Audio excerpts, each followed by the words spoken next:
ஃபுல்லாக நான் பிச்சிடுவேன். இலை தான் பெருசாக இருக்குது.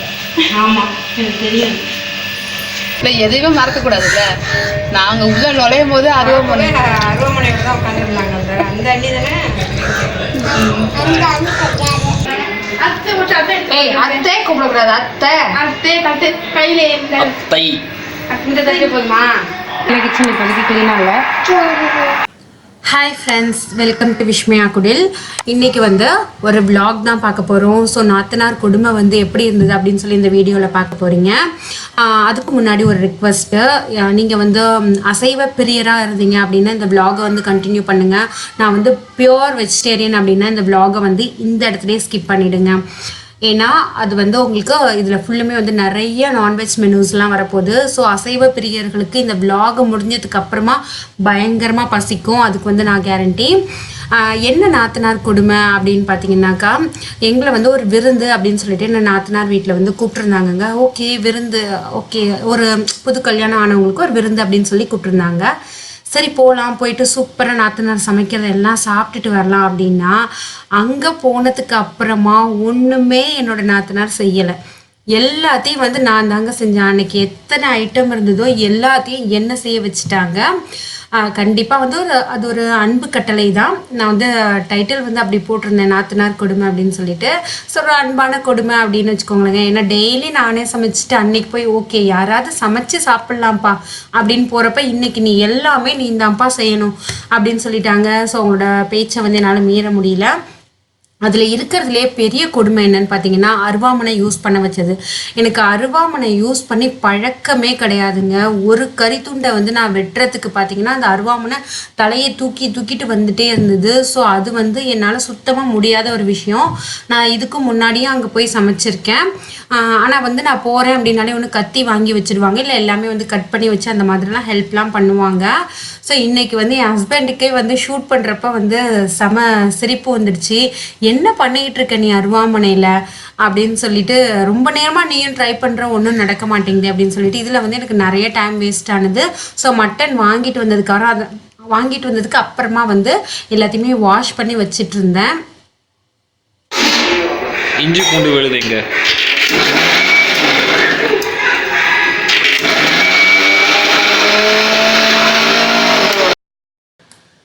அன்னைக்கு வந்து எனக்கு மட்டும் கொடுமை இல்லாமல் என் ஹஸ்பண்ட்கிட்ட நான் சொல்லிட்டேன், இன்றைக்கி நீங்கள் ஃபுல்லுமே ஷூட் பண்ணணும் அப்படின்னு சொல்லிட்டு. அதனால் வந்து என்னுடைய அவங்களும் கிச்சன்லேயே இருந்தாங்க. அதுதான் அவங்களுக்கு வந்து ஒரு பெரிய கொடுமை. நம்ம வீட்டில் வந்து பார்த்திங்கன்னா கிச்சனுக்குள்ளேயே வரமாட்டாங்க. ஷூட் பண்ணுங்கன்னா கூட இல்லைப்பா நீயே பண்ணிக்கோ அப்படிம்பாங்க. இப்போ அவங்க அக்கா வீடுன்னொடனே பாருங்கள், ஃபுல் அண்ட் ஃபுல் என்னோட கிச்சன்லேயே இருந்து எல்லாத்தையுமே வந்து ஷூட் பண்ணாங்க. ஃப்ரெண்ட்ஸ், என்னோட ரெகுலர் ஃபாலோவர்ஸ்க்கு வந்து தெரியும் இது என்னோட கிச்சன் இல்லை அப்படின்னு சொல்லிட்டு.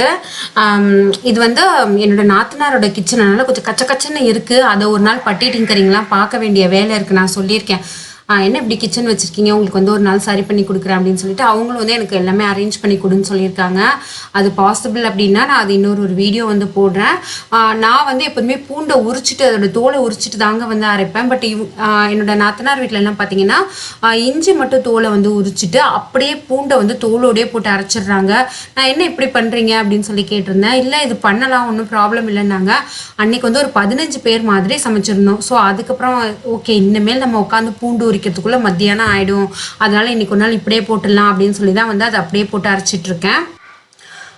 என்னோட நாத்தனார் வீட்டில் வந்து பார்த்தீங்கன்னாக்கா உங்களுக்கு நிறைய அந்த பட்டை கிராம்பெல்லாம் சேர்க்க மாட்டாங்க. பட் நான் வந்து சொல்லிட்டு இன்றைக்கி எல்லாமே என்னோடய ஸ்டைலில் தான் செய்ய போகிறேன் அப்படின்னு சொல்லிட்டு ஓகே அப்படின்னு சொல்லிட்டாங்க. அவங்க வந்து இந்த ப்ரான்லாம் க்ளீன் பண்ணி கொடுக்குறதுலேயே அவங்களுக்கு அந்த நாள் ஃபுல்லுமே போயிடுச்சு. ஏன்னா அவங்களுக்கே தெரியும் அந்த இறால் வந்து க்ளீன் பண்ணுறது அப்படிங்கிறது வந்து எவ்வளோ கஷ்டமான வேலை. ஸோ அதை வந்து க்ளீன் பண்ணுறதுலேயே அவங்களோட வேலை போயிடுச்சு.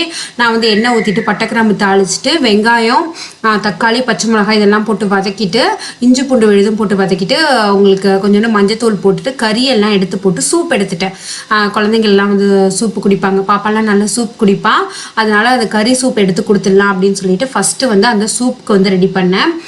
அப்புறம் வந்துங்க நாங்கள் வந்து பார்த்தீங்கன்னாக்கா எப்போதுமே இறாலை வந்து இறால் அப்படின்னு தான் சொல்லுவோம். ஏன்னா நம்ம தமிழில் எழுதுறப்பயும் இறால் அப்படின்னு தானே எழுதுவோம். ஆனால் இங்கே இருக்கிறவங்க எல்லாருமே வந்து பார்த்திங்கன்னா மேக்ஸிமம் எறா எறா அப்படின்னு சொல்கிறாங்க. ஸோ எத்தனை பேர் இறால்னு சொல்லுவீங்க, எத்தனை பேர் எறா அப்படின்னு சொல்லுவீங்கன்னு சொல்லிட்டு எனக்கு கமெண்ட் செக்ஷனில் வந்து போஸ்ட் பண்ணுங்கள். ஏன்னா கண்டிப்பாக எனக்கு அதுக்கு தெரிஞ்சுக்கணும் அப்படின்னு சொல்லி ஒரு ஆசை. ஏன்னா நான் வந்து சென்னை வந்த புதுசுலலாம் பார்த்தீங்கன்னா தெருவில் விற்றுட்டு போவாங்க எறா எறான்ட்டு. நான் ரொம்ப வருஷம் வந்து எறாங்கிறது ஒரு மீனோட வகை, மீனை தான் எறாங்கிறது மீன் அப்படின்னு நினச்சிட்டு இருந்தேன். ஒரு 2 வருஷத்துக்கு அப்புறமா அது கிட்டக்க போகிற ஒரு சான்ஸ், அதாவது நம்ம என்னதான் எறா மீன் எப்படி இருக்குன்னு பார்க்கலாம் அப்படின்னு சொல்லிட்டு அந்த வண்டியை கூப்பிடுறப்ப தான் இறாலை தான் எறா அப்படின்னு சொல்கிறாங்கன்னு வந்து தெரிஞ்சுது. செம காமெடியாக இருந்தது, கொஞ்சம் வந்து மொக்கையாகவும் ஆயிடுச்சு. என்ன இது தெரியாதா அப்படின்னு சொல்லி கேட்டாங்க. ஸோ உங்களுக்கு யாருக்காவது இந்த மாதிரி ஒரு எக்ஸ்பீரியன்ஸ் இருக்கா? எத்தனை பேர் வந்து எறால்னு சொல்லுவீங்க, எத்தனை பேர் இறால் அப்படின்னு சொல்லுவீங்க, அதை வந்து என்னோட கமெண்ட்ல ஷேர் பண்ணிக்கோங்க. அடுத்தது வந்து சிக்கன் 65க்கு வந்து நான் மேரினேட் பண்ணி வச்சிடலாம் அப்படின்னு சொல்லிட்டு, ஏன்னா அது ஊர்னா தானே நல்லாயிருக்கும். அதனால நல்ல சிக்கன் பீசஸ்லாம் வந்து வாஷ் பண்ணி எடுத்து வச்சுட்டேன். அதில் வந்து தேவையான அளவுக்கு காரத்துக்கு தகுந்த மாதிரி மிளகாய் தூள், அப்புறம் கொஞ்சம் கார்ன்ஃப்ளவர் மாவு வந்து போட்டிருக்கேன். ஏன்னா கார்ன்ஃப்ளவர் போட்டால் தான் உங்களுக்கு அந்த கோட்டிங் வந்து நல்லாயிருக்கும் அப்படின்னு சொல்லிட்டு, அப்புறம் இஞ்சி பூண்டு விழுது. இந்த மெத்தடில் வந்து செஞ்சிங்கன்னா தாறுமாறாக உங்களுக்கு வந்து இருக்கும். சிக்கன் 65 செம்ம சாஃப்டாக சூப்பர்பாக ரொம்பவே நல்லாயிருக்கும். தேவையான அளவு வந்து உப்பு போட்டுக்கிறேன். இந்த மெத்தட் வந்து நீங்கள் ட்ரை பண்ணி பாருங்கள். என்னோட ஹஸ்பண்ட்க்கு வந்து ஒரு தடவை ஆஃபீஸில் ஃபுட் கார்னிவல் மாதிரி வச்சுருந்தாங்க. அதில் வந்து நான் இதை தான் செஞ்சு கொடுத்துருந்தேன். எனக்கு வந்து ஒரு ஃபர்ஸ்ட் ப்ரைஸ் வந்து கிடச்சிது. அதுக்கப்புறம் தான் ஏப்பா நம்மளோட சிக்கன் 65 இவ்வளோ பிடிச்சிருக்கா எல்லாருக்கும் அப்படின்னு சொல்லி எனக்கே தெரிஞ்சுது. அப்புறம் இதில் வந்து பார்த்தீங்கன்னாக்கா உப்பு போட்டதுக்கு அப்புறமா மஞ்சத்தூள் போட்டேன். மஞ்சத்தூள் போட்டுட்டு முட்டையை வந்து உடச்சி ஊற்றிக்கிறேன்.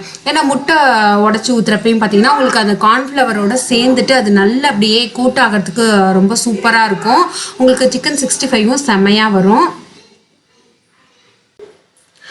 எல்லாமே நல்லா மிக்ஸ் பண்ணிவிட்டு லாஸ்ட்டாக வந்து தயிர் ஊற்றி அதையும் நல்லா மிக்ஸ் பண்ணிக்கிறேன். தயிர் ஊற்றுறப்ப சிக்கன் வந்து உங்களுக்கு சாஃப்டாக கிடைக்கும்.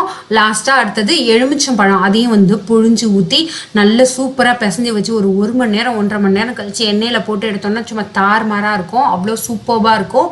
எப்போதுமே வந்து என்னோட நாத்தனார்லாம் சிக்கன் 65 வந்து வெறும் மிளகாய் தூள், மஞ்சத்தூள், உப்பு, அப்புறம் எலுமிச்சம்பழம் ஊற்றுவாங்களா இல்லையான்னு தெரியல, அந்த மாதிரி பண்ணுவாங்க. எனக்கு அது பிடிக்கவே பிடிக்காது. அதனால தான் நான் இந்த தடவை எல்லாமே என்னோட இஷ்டத்துக்கு நான் செய்ய போகிறேன் அப்படின்னு சொன்னேன்.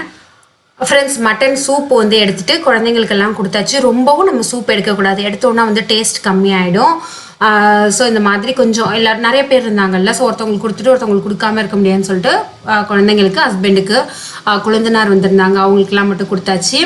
இது வந்து இறாலை வந்து கழுவுறதுக்காக மஞ்சத்தூள் போட்டு தண்ணி கொதிக்க வச்சுருக்கேன். அவங்களுக்கு இஞ்சி பூண்டு விழுது, தக்காளி, வெங்காயம் எல்லாமே கரெக்டாக இருக்குது. அடுத்து வந்து மட்டன் குழம்பு வைக்கிறதுக்காக நம்ம பட்டை கிராம்பெல்லாம் தாளிச்சிட்டு நான் உங்களுக்கு வந்து வெங்காயம், இஞ்சி பூண்டு விழுது, தக்காளி எல்லாமே போட்டு நல்லா வதக்கிட்டு அதில் வந்து உங்களுக்கு மசாலா போட்டுட்டேன். மிளகாய்த்தூள், மல்லித்தூள் ரெண்டுமே போட்டு நல்லா வந்து மிக்ஸ் பண்ணிக்கிறேன். ப்ளீஸ் நிறைய அலுமினியம் யூஸ் பண்ணுறீங்க அப்படின்லாம் சொல்லாதீங்க. திரும்ப திரும்ப நான் சொல்லிக்கிறேன், இது வந்து என்னோட கிச்சன் இல்லை. நம்மளோட கிச்சனில் அந்த அளவுக்கு இருக்காது. பட் அவங்களும் கொஞ்சம் கொஞ்சமாக எல்லாமே வந்து மாற்றிட்டு தான் இருக்காங்க. ஸோ கொஞ்சம் சீக்கிரமாகவே அதெல்லாம் சரியாயிடும். ஸோ அதெல்லாம் வந்து செஞ்சு முடிச்சதுக்கப்புறமா நம்ம நல்லா அந்த சூப் எடுத்து வச்சுருக்கோம்ல, அந்த மட்டனையும் இதில் எடுத்து கொட்டிட்டு உங்களுக்கு தேங்காய், பெருஞ்சீரகம், ஜீரகம் அதை அரைச்சி ஊற்றிட்டோம் அப்படின்னாக்கா உங்களுக்கு மட்டன் குழம்பு வந்து ரெடி ஆகிடும். எனக்கு பாத்திரம்லாம் பெருசு பெருசாக இருந்தது. இன்னொன்று வந்து செய்கிற அளவு வந்து ரொம்ப அதிகம் அப்படின்னு சொல்லிட்டு எனக்கு கொஞ்சம் எல்லாமே எடுக்கிறதுக்கெல்லாம் கஷ்டமாக இருந்தது. இப்போ வந்து மட்டன்லாம் செஞ்சு முடிச்சோன்னே இன்னும் ஒரு பெரிய பாத்திரத்தில் செஞ்சோம். அதெல்லாம் எடுக்கிறதுக்கு மட்டும் நான் அண்ணியை கூப்பிட்டுப்பேன். ஒரு வீடியோவில் வந்து நான் வந்து இப்போ சொல்லியிருந்தேன் இந்த மாதிரி நாத்தனார் கொடுமை அப்படின்ட்டு. நிஜமாகவே அன்பு கொடுமை தாங்க, அன்பு கட்டளைன்னு கூட சொல்லலாம். ரொம்ப ரொம்ப ஸ்வீட்டான ஒரு பர்சன். இவங்கன்னு மட்டும் இல்லை, என் ஹஸ்பண்ட் வீட்டில் நான் ஒரு விளாகில் கூட, எங்கள் வீட்டு கல்யாண விளாகில் கூட சொல்லியிருக்கேன், எல்லாருமே ரொம்ப இனிமையாக பழகக்கூடியவங்க. நமக்கு வந்து அந்த நாத்தனார் வீடு அப்படின்னே தோணவே தோணாது. யார் வீட்டுக்கு போனாலுமே சரி, நம்ம அக்கா வீட்டுக்கு போன மாதிரி தான் ஒரு ஃபீல் இருக்கும். அதே மாதிரி தான் இவங்க. நாங்கள் மாதத்துக்கு ஒரு 2 தடவையாவது இங்கே கண்டிப்பாக வந்துடுவோம். வந்துட்டு இதே மாதிரி ஜாலியாக சமைச்செல்லாம் சாப்பிட்டுட்டு, எப்போ பார்த்தாலும் நான் சமைக்க மாட்டேன், மேக்ஸிமம் அவங்க தான் சமைப்பாங்க. எப்பயாவது நான் உள்ளே போன உடனே சொல்லிடுவாங்க, வா உட்காரு, அதுக்கப்புறமா இன்னைக்கு நீ தான் சமைக்கணும் அப்படின்னு சொல்லிட்டு ஆஹா இன்னைக்குமா அப்படின்னு சொல்லிட்டு ஓகே பரவாயில்ல நான் சமைக்கிறேன். ஏன்னா மற்ற மேல் வேலை எல்லாமே அவங்க செஞ்சு கொடுத்துருவாங்க. அதனால சமைக்கிறது அப்படிங்கிறது வந்து ஒரு பெரிய வேலையாக இருக்காது. ஸோ அதே மாதிரி நம்மளும் வந்து ஒரு ஹெல்ப்லாம் பண்ணுறது தான் அங்கே போய். இப்போ வந்து இது நல்லா ஒரு விசில் வைக்கணும் அப்படின்னா வச்சுக்கலாம். ஏன்னா நீங்கள் முன்னாடியே நல்ல விசில் வைக்கலைன்னா இந்த ஸ்டேஜில் விசில் வச்சுக்கலாம். வச்சு இறக்கிட்டோம்னா சூப்பராக மட்டன் குழம்பு வந்து ரெடி ஆயிடுச்சு. அடுத்தது வேலை இருக்குது, இன்னும் நிறைய வேலை இருக்குது, அதெல்லாம் போய் பார்க்கணும். அடுத்தது எதுக்கோ இஞ்சி பூண்டு நசுக்கிட்டு இருக்கனே, எதுக்குன்னு தெரியலையே. ஓகே. ஏன்னா இது வந்து இந்த வீடியோ எடுத்தே வந்து ஒரு 20 நாள் ஆகுது. அதனால 25 நாள் இருக்கும். ஸோ நான் என்ன பண்ணேன்ட்டு மறந்துட்டேன். ஃபர்ஸ்ட் பூண்டு வந்து நான் தட்டி வச்சுக்கிறேன். எதுக்காக தட்டி வச்சுக்கிறேன்னு பார்த்தீங்கன்னா இறாலுக்கு வந்து போடுறதுக்காக நான் தட்டி வச்சுக்கிறேன். இஞ்சி வந்து எப்போதுமே நான் போட மாட்டேன். எனக்கு அந்த இஞ்சி ஃப்ளேவர் வந்து இறாலில் வரப்ப பிடிக்காது. அதனால இந்த மாதிரி பூண்டை நிறையா, ஏன்னா உங்களுக்கு இறால் சாப்பிட்றப்ப அது வந்து ரொம்ப வாய்வு அப்படின்னு சொல்லுவாங்க. ஸோ உங்களால் எவ்வளோ முடியுமோ அவ்வளோ வந்து அந்த மாதிரி பூண்டை வந்து இறாலில் சேர்த்துக்கோங்க. அப்போ தான் வந்து உங்களுக்கு வாய்வு வந்து உடம்புல சேராமல் இருக்கும். ஸோ இதே மாதிரி ஃபுல் பூண்டையுமே நான் வந்து ஒரு 150 கிராமாவது இருக்கும். உங்களுக்கு இறால் வந்து 2 கிலோன்னு நினைக்கிறேன், 1/4 கிலோ பூண்டுன்னு நினைக்கிறேன். எல்லாமே இந்த மாதிரி தட்டி தனியாக எடுத்து வச்சுக்கிட்டேன். ஃப்ரெண்ட்ஸ் வந்து சிக்கன் 65 போட்டு முடிச்சாச்சு. நான் அங்கே வந்து பேசியே தான் வீடியோ எடுத்திருந்தேன். பட் டிவி பார்த்தீங்கன்னா பின்னாடி தியேட்டர் மாதிரி ஓடிட்டு இருந்தது. எங்கள் வீட்டில் வந்து எப்போதுமே ஹாலிடே அப்படின்னாக்கா இங்கே ஹஸ்பண்ட் வினோத்தும் சரி அங்கே இருக்கிற மேக்ஸிமம் அவங்க வீட்டில் எல்லாருமே பார்த்தீங்கன்னா டிவியை இது வரைக்கும் லைஃப்லேயே பார்க்காத மாதிரி பார்ப்பாங்க. சாப்பாடு வந்து வாய்க்கு போகிறது கூட தெரியாமல் அப்படி டிவி பார்ப்பாங்க. உங்கள் வீட்டில் யாராவது அப்படி பார்ப்பாங்களா அப்படிங்கிறதும் கமெண்ட்டில் வந்து ஷேர் பண்ணுங்கள். சிக்கன் 65க்கு எப்போதுமே பீஸஸ் வந்து குட்டி குட்டியாக வாங்கணும், இல்லைன்னா லெக் பீஸா வாங்கணும். இவங்க வந்து காமனாக எப்போதும் வாங்குற மாதிரி வாங்கிட்டாங்க. அதனால பீஸஸில் வந்து ஒரு திருத்தம் இல்லை.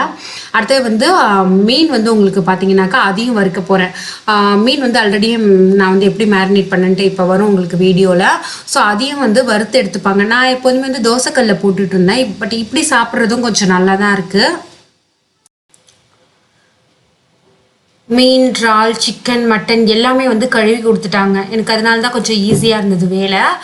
ஸோ இப்போ வந்து ஃபிஷ்ஷுக்கு வந்து நான் வந்து என்ன பண்ணியிருக்கேன்னா மஞ்சத்தூள் போட்டிருக்கேன், கல் உப்பு போட்டிருக்கேன்.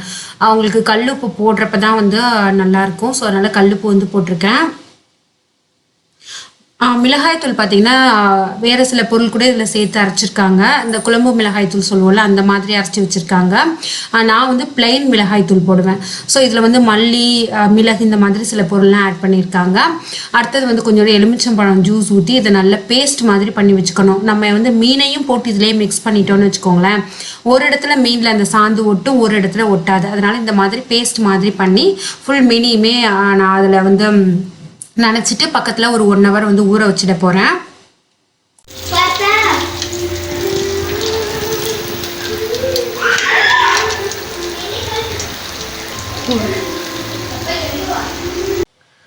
இது வந்து பார்த்தீங்கன்னா 2 பர்னர் ஸ்டவ். அதனால் வந்து ஒன்றா தான் செய்யணும். ஸோ மீன் வேலை, மட்டன் வேலை, 2 சிக்கன் 65 எல்லாமே போட்டு முடிச்சதுக்கப்புறமா ரசத்துக்கும் வந்து கரைச்சி வச்சுருக்கேன். ஸோ அடுத்து வந்து ரசத்தை கொதிக்க வைக்கணும். ரசத்தை தாளித்து முடிச்சதுக்கப்புறமா அதை எடுத்து வேறு பாத்திரத்துக்கு வந்து ட்ரான்ஸ்ஃபர் பண்ணிவிட்டு வந்து இறால் செய்ய ஆரம்பிக்கணும். ஸோ நானும் வந்து ஒவ்வொரு சீனாக வந்து ஆன் பண்ணி பார்க்குறேங்க, அந்த ஓன் வாய்ஸ் யூஸ் பண்ண முடியுமான்னு. பேக் சைடு பயங்கரமாக சாங்ஸ்லாம் ப்ளே ஆகிட்டுருக்கு. ஸோ காப்பிரைட் இஷ்யூ வந்துச்சுன்னா அது வேறு ஒரு ப்ராப்ளம். அதனால தான் வாய்ஸ் ஓவர் பண்ண வேண்டியதாக வருது. ஸோ சாதமும் வந்து வடித்து வச்சாச்சு. பிளேஸ் வந்து கொஞ்சம் கச்சன்னு இருக்குது, ப்ளீஸ் வந்து மைண்ட் பண்ணிக்காதீங்க. அவங்களுக்கு இப்போ வந்து இறால் செய்ய போகிறேன். அதுக்கு வந்து நான் எண்ணெய் ஊற்றிட்டு பட்டைக்கிராம்பு தாளிச்சிட்டு வெங்காயமும் போட்டு நம்ம தட்டி வச்சுருக்கோம்ல பூண்டு அதையும் போட்டுட்டு அதுக்கப்புறமா வெங்காயம் அது போட்டு நல்லா வந்து மஞ்சத்தூள்லாம் போட்டு நல்லா மிக்ஸ் பண்ணிவிட்டு அந்த வெங்காயம் வந்து நல்லா வதங்கினதுக்கு அப்புறமா குட்டி குட்டியாக கட் பண்ணி வச்சுருக்கிற தக்காளியும் போட்டு மிக்ஸ் பண்ணிடுறேன். இப்போ வந்து சேர்க்க வேண்டிய மசாலா எல்லாமே வந்து சேர்த்துடலாம். உங்களுக்கு தக்காளி போடுறப்ப எப்போதுமே வந்து கொஞ்சம் உப்பு போட்டுட்டோம் அப்படின்னா நல்லா வதங்கி வந்துடும். ஸோ நம்ம போட வேண்டிய மசாலா ஒன்றும் இல்லை, பெருசாக அந்த மிளகாய்த்தூள், மல்லித்தூள் 2 தான். அதை போட்டு நல்லா அதை பேஸ்ட் மாதிரி வந்ததுக்கப்புறமா இறாலை போட்டு மிக்ஸ் பண்ணிடுறேன். லாஸ்ட்டாக வந்து தேங்காய், பெருஞ்சீரகம், ஜீரகமும் நீங்கள் சேர்த்துக்கலாம், ப்ளஸ் மிளகு எல்லாமே அரைச்சி வச்சுருக்கிற விழுதையும் இதில் கொட்டிட்டு நம்ம நல்லா கொஞ்சம் தண்ணி தேவையான அளவுக்கு தண்ணி ஊற்றி மூடி வச்சிட்டோம்னா இறாலும் கொஞ்சம் தண்ணி விடும். ஸோ இதை வந்து நல்லா தொக்கு மாதிரி வர வரைக்கும் நம்ம வந்து சிம்லேயே வச்சிடலாம். சூப்பரான இறால் தொக்கும் ரெடி ஆகிடும். அடுத்தது வந்து முட்டை பொரியல் செய்யறதுக்கு உங்களுக்கு வந்து மீன் வறுவல், அதுக்கப்புறமா வந்து சிக்கன் 65, அப்புறம் இறால் வந்து தொக்கு மாதிரி செமி கிரேவியாக வச்சாச்சு. அடுத்தது கறி குழம்பு வச்சாச்சு. அப்புறம் வந்து முட்டை பொரியல், வேறு என்ன செஞ்சேன், ரசம், அப்புறம் சாதம், எல்லாமே நிறைய ரொம்ப நேரம் செஞ்சிட்டே இருந்த மாதிரி இருந்துச்சுங்க. ஆனால் வந்து இலையில வந்து வைக்கிறப்ப வந்து அந்தளவுக்கு எனக்கு திருப்தியாகவே இல்லை. இலை காலியாக இருந்த மாதிரி இருந்தது. ஹஸ்பண்ட் கூட வீடியோவில் ஃபஸ்ட்டில் சொல்லியிருப்பாங்க, என்னது இது இலை காலியாக இருக்குது அப்படின்னு சொல்லிட்டு. ஸோ நீங்களே பாருங்கள், இதில் வேறு என்ன இன்னும் வச்சுருந்துருக்கலாம் அப்படிங்கிறது வந்து கமெண்ட் செக்ஷனில் ஷேர் பண்ணுங்கள். எனக்கு தெரிஞ்சு வந்து ஆனியன் ரைத்தா வச்சுருந்துருக்கலாம். ஏன்னா வந்து உங்களுக்கு இந்த ப்ரான் வாங்கிட்டு வரவே ரொம்ப லேட் ஆகிடுச்சுங்க. அதனால தான் வந்து கொஞ்சம் வேறு எதுவுமே பிளான் பண்ண முடியல. கரெக்டாக ஒரு 1:30 2 o'clock சாப்பாடும் போடணும்.